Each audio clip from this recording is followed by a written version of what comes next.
From the following details of investment of Mr. Shivai, determine the exempted and taxable capital gain for the assessment year 2021. इस सब में आपको 3 assets दी हुई है sir, एक से ज्यादा एसेट्स दी हुई है, उस हिसाब से आपने वैल्यूएशन करना। एसेट नंबर 1 डायमंड से, which is a capital asset. दूसरी एसेट है पर्सनल ज्वेलरी, ज्वेलरी की कैटेगरी में डायमंड्स आ जाता है, सिल्वर पूछा हो तो भी वो कैपिटल एसेट है। ध्यान रखना मैं क्या चर्चा कर रहा हूँ आपके साथ। बी अटेंटिव, कंसंट्रेशन 100% होना चाहिए आपका। Debentures of Surya limited listed, तो ये 3 एसेट्स दिए, तीनों की 3 कैपिटल एसेट है। मैं इसको स्टेटमेंट में रखूंगा और कैलकुलेशन करूंगा, वैल्यूएशन करूंगा। एक से ज्यादा एसेट है तो हम कॉम्प्रिहेंसिव स्टेटमेंट बनाएंगे सर। चलिए चलते हैं वैल्यूएशंस पे। आप हेडिंग दीजिए सबसे पहले। हेडिंग क्या होनी चाहिए sir? Statement of taxable capital gain of mister शिवाय, ऐसी हेडिंग होगी आपकी। प्रीवियस ईयर 1920, असेसमेंट ईयर 2021, ये आपकी हेडिंग्स होगी। कैपिटल एसेट हमने तीनों तीन इसमें ले लेनी है sir. Diamonds, jewellery, debentures, whether listed और unlisted, they are capital assets. तो चलिए चलते हैं सम पे बिना टाइम वेस्ट किए। सबसे पहली एंट्री क्या होगी सर? सेल्स की एंट्री होगी। सेल्स कंसीडरेशन सबसे पहले लिखेंगे सर। तीनों तीन की सेल्स दी हुई है सर? हाँ दी हुई है सर। और डायमंड्स की सेल्स लिखेंगे सबसे पहले 4,63,000। उसके बाद क्या आएगा सर? 5,26,000। डिवेंचर्स की सेल्स कंसीडरेशन देख लेते हैं सर, 2,89,500।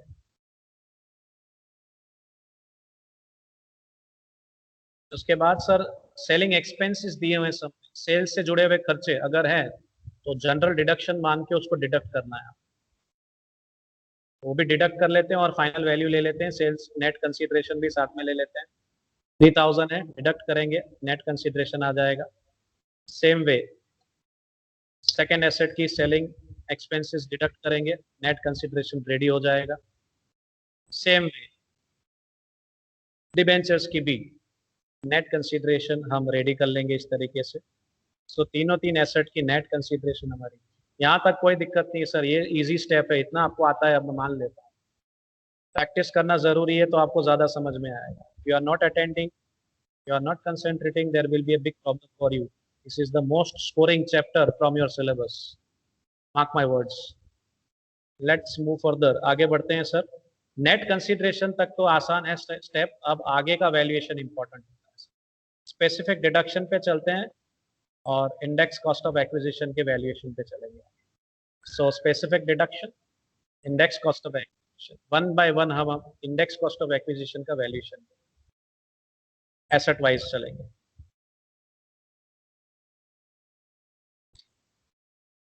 तो सबसे पहले मैं एसेट नंबर 1 डायमंड को ध्यान में लूंगा।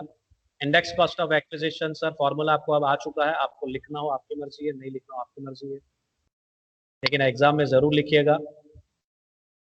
ओरिजिनल कॉस्ट सारी की सारी एसेट्स आप देख सकते हैं सर। पहली दो जो है खास वो 1/4/2001 की पहले की परचेज है, लेकिन डिबेंचर जो है 1/4/2001 की पहले की परचेज है। पहली दो आफ्टर वाली है 1/4/2001 और ये जो है बिफोर वाली, लेकिन मार्केट प्राइस नहीं दिया है तो कोई प्रॉब्लम नहीं। तो हम जो भी वैल्यूएशन करेंगे उसकी कॉस्ट प्राइस पे यानी कि परचेज प्राइस पे वैल्यूएशन।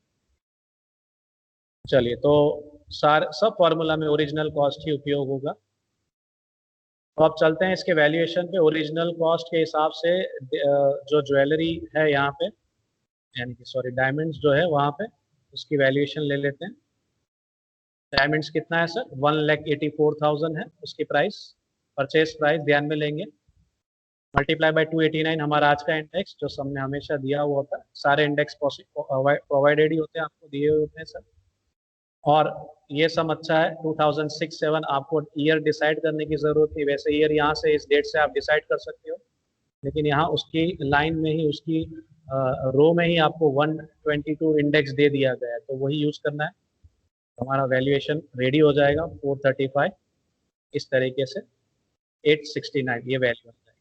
उसी तरीके से एसेट नंबर 2 का वैल्यूएशन कर लेते हैं। दूसरी एसेट हमारी क्या है sir? Asset number 2 jewellery. Same way formula रखना है आपने, index cost of acquisition calculate करने के, यहाँ पे भी हमारा ओरिजिनल कॉस्ट ही होगा, एसेट इज परचेज्ड आफ्टर 1/4/2001, 2010 की परचेज है। 9-10 का इंडेक्स यूज होगा sir as per the date given. Index हमको रेडीमेड दिया हुआ है, उसी रो में दिया हुआ है, इंडेक्स याद करने की कभी जरूरत नहीं है, आपको सब में दिया होता है 148। तो इसका वैल्यूएशन कर लेते हैं सर। इसकी परचेज प्राइस है 176,000 जो दी हुई है, मल्टीप्लाई बाय आज का इंडेक्स 289 डिवाइडेड बाय 148, तो वैल्यू आ जाएगी 343,676। तो अब इन दोनों की एंट्रीज हम करेंगे, कर लेते हैं पहले इन दोनों की एंट्री।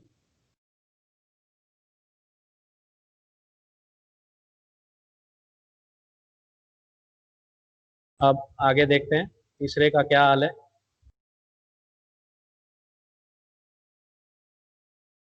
तीसरे में यहाँ का जो ये एक मैंने नोट लिखा हुआ है रिलेटेड विद डिबेंचर, और डिबेंचर में आपने खास बात याद रखनी है, in case of debenture whether listed or not listed, it is not valued as per inflation index, cost inflation index। Debenture के मामले में यूज नहीं करना है, लिस्टेड हो या अनलिस्टेड हो, but it is valued directly on the actual cost. Except एक चीज आपको याद रखनी है, गवर्नमेंट कंपनी के डिबेंचर्स हो गए तो आपने उसमें इंडेक्स का फायदा लेना है। गवर्नमेंट कंपनी के हो तो स्पष्ट लिखा होगा government company debentures, debentures of government company, ऐसा स्पष्ट लिखा हो मित्रों फ्रेंड्स, तो ही आपने उसमें इंडेक्स का उपयोग करना है, नहीं तो इंडेक्स का उपयोग करने की जरूरत नहीं है in case of debentures. Means इसकी जो परचेज प्राइस है एज इट इज ही आपने यहाँ पे लिख देनी है, इसमें आपने कोई फॉर्मूला का उपयोग नहीं करना है। तो ये इसका मेन पॉइंट हो गया, आज का मेन पॉइंट हो गया। In case of debenture, whether listed or unlisted, you are not supposed to use index। Index का फायदा नहीं मिलेगा। एक ही शर्त पे डिबेंचर में इंडेक्स का फायदा मिलेगा, गवर्नमेंट कंपनी के डिबेंचर्स परचेस किए हो, सब में स्पष्ट लिखा होगा, उस हिसाब से आपने उसमें फिर इंडेक्स यूज करना। तो एक तरीके से एनकरेज किया जा रहा है कि डिबेंचर्स अगर परचेस करने हो तो गवर्नमेंट कंपनी के ही परचेस करो तो फायदा मिलेगा इन्फ्लेशन इंडेक्स का, नहीं तो नहीं मिलेगा। अब चलते हैं हमारे फाइनल जवाब पे। लॉन्ग टर्म कैपिटल गेन हो रहा है, टोटल मैं यहाँ पे लूंगा बाहर, इन तीनों तीन का मैं टोटल बाहर लूंगा। Long term capital gain, long term कैसे हुआ वो पहले डिसाइड करते हैं। हमें डिसाइड करना पड़ेगा लॉन्ग टर्म गेन हुआ है, तीनों तीन लॉन्ग टर्म एसेट है इसलिए लॉन्ग टर्म गेन है। तो डायमंड्स, डायमंड्स जो है फ्रेंड्स ज्वेलरी का ही भाग है यूँ समझ लीजिए। तो डायमंड्स में as a movable property 36 months का होल्डिंग पीरियड देखना है, ज्वेलरी में भी 36 मंथ्स का होल्डिंग पीरियड देखना है। डिबेंचर्स अनलिस्टेड है, सॉरी लिस्टेड है, लिस्टेड हो तो 12 महीने देखना है, अनलिस्टेड हो तो 24 मंथ्स ध्यान में लेना है। जैसे शेयर्स का है वैसे शेयर्स और डिबेंचर्स में लिस्टेड और अनलिस्टेड की सेम कंडीशंस है होल्डिंग पीरियड की। तो डायमंड्स और ज्वेलरी में 36 मंथ्स ध्यान में लेंगे और डिबेंचर्स में 12 महीने। तो परचेज डेट देख लीजिए, डायमंड्स के कब परचेज किए गए हैं, 1/6/2006। सारी एसेट्स कब बेची गई है, 5/1/2020। All the about assets were sold by him. Same date को तीनों तीन एसेट बेची गई है, यानी सेलिंग डेट सबकी सेम है लेकिन परचेज डेट सबकी अलग अलग है।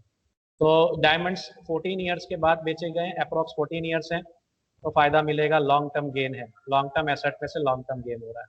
ज्वेलरी सर 36 मंथ्स के हिसाब से देखना है, होल्डिंग पीरियड 10 साल के बाद बेचा है, तकरीबन 10 साल में बेचा है, तो ये भी लॉन्ग टर्म हो गई। 36 मंथ्स होल्डिंग पीरियड देखना है तो ये भी फायदा मिलेगा, लॉन्ग टर्म गेन है लॉन्ग टर्म एसेट में से। डिबेंचर्स लिस्टेड हो तो 12 महीने, अनलिस्टेड हो तो 24 महीने, लिस्टेड है तो 12 महीने का होल्डिंग पीरियड देखना होगा सर। 20 साल के बाद बेचा है, अप्रॉक्स 20 साल हुए बेचा है, तो ये भी लॉन्ग टर्म है। तो तीनों तीन asset long term capital asset है, तो जो हमें गेन मिल रहा है तीनों तीन लॉन्ग टर्म है, लॉन्ग टर्म गेन होगा लॉन्ग टर्म एसेट में से तो फायदा मिलेगा। अब हम सेक्शन 54F एप्लीकेबल होगा या 54 होगा ये डिसाइड करना पड़ेगा इस सब। तो देखते हैं 54F की या 54 की बेसिक कंडीशंस पे पहले फोकस करेंगे, और बेसिक कंडीशन होती है एसेट से जुड़ी हुई। 54 की बेसिक कंडीशन क्या है, मेन कंडीशन क्या है सर? मकान बेच के मकान खरीदा हो तो 54 का फायदा मिलेगा। क्या जो एसेट बेची है उसमें मकान है? देख लेते हैं। नहीं सर, डायमंड्स बेचा है, ज्वेलरी बेचा है, डिबेंचर, मकान तो बेचा ही नहीं सर। तो हाउस प्रॉपर्टी बेची ही नहीं है, लेकिन इन्वेस्टमेंट हाउस प्रॉपर्टी में किया है, मकान नहीं बेचा है। मकान बेच के मकान खरीदा हो तो 54 का फायदा मिलेगा। जो बेची उसमें मकान नहीं है तो 54 इज नॉट एप्लीकेबल, 54 का फायदा नहीं मिलेगा। तो क्या 54F का मिलेगा? हाँ सर, ऐसा ही सिचुएशन है। जो एसेट बेची है उसमें मकान नहीं है सर, डायमंड्स है, ज्वेलरी है, डिबेंचर बेचा है, लेकिन मकान नहीं। They are all the assets are long term capital assets other than house property। House property नहीं बेचा है, लेकिन उसके अलावा सारी दूसरी सारी एसेट्स जो बेची वो लॉन्ग टर्म कैपिटल एसेट। और इन्वेस्टमेंट सिर्फ और सिर्फ मकान में किया? हाँ सर, न्यू इन्वेस्टमेंट उसने किया। He purchase the residential house at ₹15 lakh on 6/2/2020। एक ही महीने में नया मकान खरीदा। 2 साल के अंदर खरीदना चाहिए था, एक महीने में ही खरीद लिया, बहुत अच्छे, तो फायदा मिलेगा। तो यहाँ पे 54F एप्लीकेबल होता है। पहले ये समझना होगा कौन सा सेक्शन यूज होगा। तो 54F के हिसाब से आगे वैल्यूएशन होगा एग्जम्पशन का। कैसे होगा? अब हम सिचुएशन देखें। सिचुएशन क्या है? In this sum the cost of new house is, जो दो एग्जम्पशन कंडीशन की जो सिचुएशन, ये सिचुएशन नंबर 1 वाली है। In this sum the cost of new house is more than the net consideration.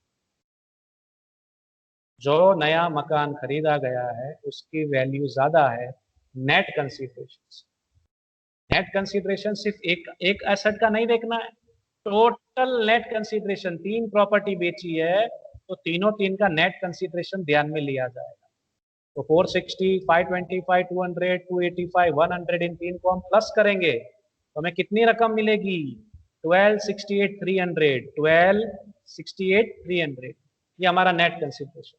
3 asset बेची, कितनी रकम मिली सर? 12,68,300 मिली। या इतने ही रकम का न्यू इन्वेस्टमेंट हुआ है या उससे ज्यादा हुआ है? हाँ सर, न्यू एसेट जो खरीदी है 15 लाख की खरीदी है, 15 लैक्स। तो यहाँ पे इन्वेस्टमेंट ज्यादा किया गया है। पिछले सम में इन्वेस्टमेंट कम था, 6,20,000 ही था, और नेट कंसीडरेशन 16,65,000 था। उल्टी सिचुएशन थी। यहाँ उल्टा है, यहाँ इन्वेस्टमेंट ज्यादा कर दिया है और गेन हो रहा है कम, तो पूरा फायदा मिल जाएगा। कोई फॉर्मूला यूज करने की जरूरत नहीं इस समय। So the whole amount of capital gain will be considered exempted from tax. यहाँ कोई फॉर्मूला यूज नहीं होगा। सिचुएशन नंबर 1 के हिसाब से फाइनल जवाब आपका रेडी होगा। पूरा फायदा लेंगे क्योंकि हमने इन्वेस्टमेंट 100% से भी ज्यादा कर दिया है। जेब में हमारे 12,68,300 आया और हमने 15 लाख का 2 लाख ज्यादा इन्वेस्टमेंट कर दिया है, तो पूरा फायदा मिल जाएगा। 3,56,77 यहाँ रकम लिखेंगे और हमारा फाइनल आंसर यहाँ पे हो जाएगा सर नील। अगर हम इन्वेस्टमेंट ज्यादा करते हैं नेट कंसीडरेशन से, न्यू मकान जो न्यू इन्वेस्टमेंट कर रहे हैं हाउस प्रॉपर्टी में, अगर हम ज्यादा करते हैं नेट कंसीडरेशन से तो पूरा फायदा मिलता है। अगर उल्टा होता, मान लीजिए सिर्फ 10 लाख का इन्वेस्टमेंट किया होता, 10 लाख का इन्वेस्टमेंट किया होता और 12,68,300 होता, तो यहाँ पे सिचुएशन जो हमने 10 सम नंबर 10 में देखी वैसी हो जाती। वहां पे फिर हमें फॉर्मूला यूज करते हैं हम और एग्जम्प्टेड कैपिटल गेन वैल्यू करते हैं सर उसका कैलकुलेशन। सो यहाँ पे ये सम कंप्लीट हुआ।